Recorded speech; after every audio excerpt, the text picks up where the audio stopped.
تو لبوں کو حرکت دے کر زیر لب ان کے متعلق پوچھا۔ انہوں نے تسبیح والے ہاتھ کو ذرا بلند کرتے اوپری جانب اشارہ کیا تو وہ سر کو خم دیتی زینوں کی طرف بڑھ گئی۔ کسی ہاپ کسی کیفیت میں وہ قدم بڑھا رہی تھی اور اسی شرح میں وہ داؤد صاحب کے کمرے میں بنا دستک دیے اندر داخل ہو گئی۔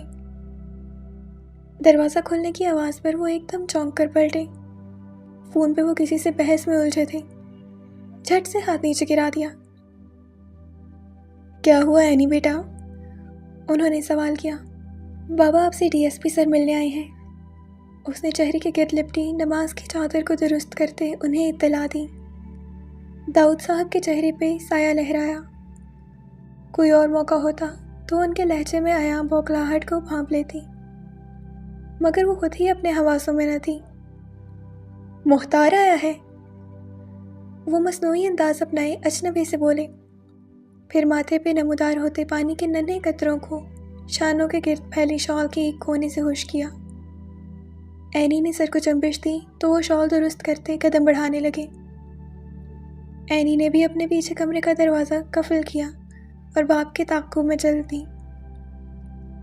سیڑھیوں کی طرف بڑھتے ہوئے فخر کے کمرے کے باہر باسی پھولوں کی مہک اس کے نتنوں سے ٹکرائی تھی، جو کل شام سے اپنے نئے مکین کی راہ دیکھتے اب مرجھانے لگے تھے۔ فخر خود آج صبح سے کہاں غائب تھا؟ وہ کس کرب میں مبتلا ہوگا؟ اینی کے سوجے پپوٹوں کے گرد ایک بار پھر گزری ہوئی رات کے مناظر گردش کرنے لگے۔ اس کی پلکیں دوبارہ بھیگ گئیں۔ اکثر ہمارے لبوں سے آزاد ہوئے بے پرواہ کلمات بھی بلندیوں کو چیرتے ساتویں آسمان پر پہنچ کر قبولیت کا شرف حاصل کر جاتے ہیں۔ دل کی گہرائیوں میں جنم لیتے ہوئے وہ فکرے شاید خود بھی اس بات سے ناآشنا ہوتے ہیں۔ ہمیں گمان بھی نہ ہوتا اور قدرت وہ کام کر گزرتی ہے۔ وہ زیان کے کمرے میں بیٹھ پر ایک کونے میں تو زانو بیٹھی اسی گہری سوچ میں غلطاں تھی۔ بے اختیار اس کے ذہن میں وہ شام کھٹکھٹائی جب زیان نے یہ ڈائری اپنے جیتے جی اس کے ہاتھ نہ لگنے کا چیلنج دیا تھا، اور اس بار بھی اینی کو شکست دے گیا تھا۔ مگر آج اسے اپنے بھائی سے کوئی شکایت نہ تھی۔ مرنے والوں سے بھی کوئی گلہ رکھتا ہے بھلا؟ اس نے نرمی سے مخملی جلد پر ہاتھ پھیرا جو اب تک اپنے کھلنے کی منتظر تھی۔ آج زیان کی وفات کو 5واں روز تھا اور بالآخر وہ خود میں ہمت اکٹھا کر پائی تھی۔ چند لمحے اس برجسپاں سنہری حرف کو تکتے رہنے کے بعد اس نے آہستگی سے ڈائری کے جلد کو پہلے صفحے سے جدا کیا۔ زردی مائل سفید ورق کھلتا چلا گیا جس کے کورے پن کو رنگ برنگی لفظوں نے پر کیا ہوا تھا۔ زیان داؤد بخاری 2000۔ لال سیاہی سے لکھے گئے ان موٹے ہندسوں پر اس نے نرمی سے ہاتھ پھیرا، پھر نیچے درج پیدائشی سال کے ہمراہ یوں سوالیہ نشان بنا دیکھ کر اس کا دل عجیب اضطراب کا شکار ہوا۔ وہ نہیں جانتا تھا کہ اس کی مختصر سی حیات وقت کے کس پل آ ٹھہرے گی۔ تب کوئی نہیں جانتا تھا مگر اب وہ سب کو بتا گیا تھا۔ اس نے بے چینی کے عالم میں فوراً ہی صفحہ پلٹ دیا۔ اگلے صفحے کے اوپر خالی جگہ پر تاریخ درج تھی۔ زیر لب دہرائی، سال 2018، پھری 1 تاریخ۔ آج اینی کو بخاری ہاؤس سے رخصت ہوئے پورا 1 مہینہ بیت چکا تھا۔ رات کے اس پہر گھر والے خواب غفلت میں ڈوبے پرسکون نیند سو رہے تھے، جب دوسری منزل پر موجود درمیان والا کمرہ نیم روشنی میں خوابناک منظر پیش کر رہا تھا۔ کھڑکی کے قریب ہی موجود رائٹنگ ٹیبل پہ وہ جھکا تھا۔ ٹیبل پہ ایک طرف اسٹیشنری کا سامان پھیلا تھا، اسی میں سے چن کر نکالی گئی ایک خوبصورت سیاہ رنگ کی قلم اس کی گرفت میں تھی۔ درمیان میں ایک جامنی رنگ کی مخملی جلد والی ڈائری تھی جسے وہ پچھلے ماہ اینی کی شادی میں ملے تحفوں کے ڈھیر سے چھپا کر نکال لایا تھا، اور اب اس پر چڑھے کور نے اس کی صورت ہی بدل ڈالی تھی۔ وہ جانتا تھا اینی اپنی چیزوں کے معاملے میں بہت پکی تھی، مگر اب اسے یقین تھا کہ سالوں بعد بھی وہ اسے دیکھے گی تو پہچان نہیں پائے گی۔ وہ مسکراہٹ دبائے لکھ رہا تھا، زیان داؤد بخاری۔ نام تو سنا ہوگا، میرا مطلب پیچھے پڑھ لیا ہوگا۔ لوگ مجھے پیار سے زونی کہتے ہیں۔ لوگ نہیں، صرف آپ ہی۔ ہم ہر ایک کو اتنا فرینک نہیں کرتے. کسی اور نے آج تک کہا ہی نہیں. لیکن ایسی باتیں سب کو بتاتے نہیں. اچھا، تو میں 18 سال کا بے حد ذہین اور ہینڈسم نوجوان ہوں. ذہین تو ہوں، آپ بے شک میرا اکیڈمک ریکارڈ چیک کر لیں. ہینڈسم ہوں یا نہیں یہ آپ میری امی سے معلوم کر لیں، کیونکہ لڑکیاں اکثر اچھے خاصے ہینڈسم لڑکوں کو پینڈو بنا دیتی ہیں. جیلس ہوتی ہیں نا، کیا کریں. ہاں نہیں، اب کی بار میں نے کچھ جھوٹ نہیں بولا تھا. اس کے لبوں پر معصوم سی مسکان سجی تھی. وہ تیز تیز قلم ڈائری کی تر و تازہ صفحوں پر گھسیٹ رہا تھا، مگر وہ پڑھنے میں ناممکن سے لگتے تھے. کچھ کمرے میں پھیلی تاریکی تھی اور کچھ اس کی بے حد خوبصورت لکھائی. مجھے پڑھنے کا نہیں، ہاں مگر لکھنے کا شوق ضرور ہے. یہ الگ بات ہے کہ میرا لکھا ہوا پڑھنا ہر ایک کے بس کی بات نہیں. آپ ہی کہتی ہیں اچھی باتیں سننا یا پڑھنا ہر ایک کو نصیب نہیں ہوتی. بس میں اسی بات کو حقیقی بنانے کے لیے عمل درآمد کرتا ہوں. چلیں آج کے لیے اتنا ہی. اب مجھے نیند آنے لگی ہے اور میں سونے لگا ہوں. آپ سبھی قارئین سے کل ملاقات ہوتی ہے. اللہ حافظ. اور میں مزید ایک دن میں اتنا جھوٹ نہیں لکھ سکتا. اس نے قریب رکھا قلم کا کیپ اٹھاتے اسے ڈھکن لگایا. ایک مرتبہ اپنی لکھائی دہرائی، خود کو سراہا اور ڈائری بند کر دی. ایک دم ہی وہ پرسکون محسوس کرنے لگا تھا. خود سے روز ڈائری لکھنے کا عہد کرتے وہ کھڑا ہو گیا. چھوٹی سی بیلا پلنگ پر خوب لوٹ ووٹ ہو کر اب پائنتی پہ احتیاط سے پاؤں رکھتی قدم قدم آگے بڑھ رہی تھی. اس نے جھک کر ننھی سی بلی کو گود میں اٹھایا. فتن فضا میں تیرتا سال 2018 کا بلبلا پھوٹ پڑا اور وقت پھر سے حال میں آ کر تھم گیا. اینی کے حلق میں آنسوں کا گولا بننے لگا تھا. یوں لگا کہ آج عرصے بعد پرانا وہ حشاش بشاش سونی اس سے پھر سے گویا ہوا ہو. مگر اب وہ دکھتا نہیں تھا، بولتا نہیں تھا، بس محسوس ہونے لگا تھا. اس گھر کی در و دیوار میں، فضا کی خوشبو میں، اس آخری سینے پہ، لان کی نم گھاس پہ، اور ان سب سے بڑھ کر اس کی ڈائری میں. اس نے گردن اٹھا کے خلا میں دیکھا. سامنے واش روم کے باہر رکھے پائیدان پر بیلا ٹانگیں پسارے سو رہی تھی. پچھلے 5 دنوں سے وہ زیان کی تلاش میں گھر میں گھومتی پھرتی تھی، پھر تھک ہار کر اسی جگہ آ کر سو جاتی. شاید وہ حس کر لیتی تھی کہ ہر دفعہ کی طرح وہ پھر سے اسی دروازے کے پیچھے سے نمودار ہوگا. وقت لے گا مگر آئے گا ضرور، اور پھر وہ اسے پکڑنے لگے گا اور وہ چکما دے کر بھاگ جائے گی. پھر وہ آگے بڑھ جائے گا اور وہ پیچھے سے آ کر حملہ کرے گی. یا پھر شاید وہ بھی جان گئی تھی کہ اس کی تلاش بے جا تھی، اب وہ کبھی نہیں آئے گا. مگر ان سب کی طرح وہ خود کو تسلی دیتی تھی. آخر وہ بھی سینے میں دھڑکتا دل رکھتی تھی، جذبات سے لبالب دل، وہ جذبات جو اکثر جانداروں کو بے جان کر ڈالتے ہیں. اس نے پھر اگلے صفحے کا کونا موڑا اور مارجن لائن پہ درج تاریخ دیکھ کر وہ ایک لمحے کو چونکی. مارچ 2019. درمیان کا پورا سال ایک ورق کے پلٹتے ہی گزر گیا. بس ایک پلک جھپکنے جتنا وقفہ لیا. اس نے دھیرے دھیرے دائیں سے بائیں جاتے 2 صفوں کو جدا کیا، جو ایسے دبے بیٹھے تھے جیسے اپنی چھاتی میں کوئی ڈھیروں پرانے راز چھپائے بیٹھے ہوں.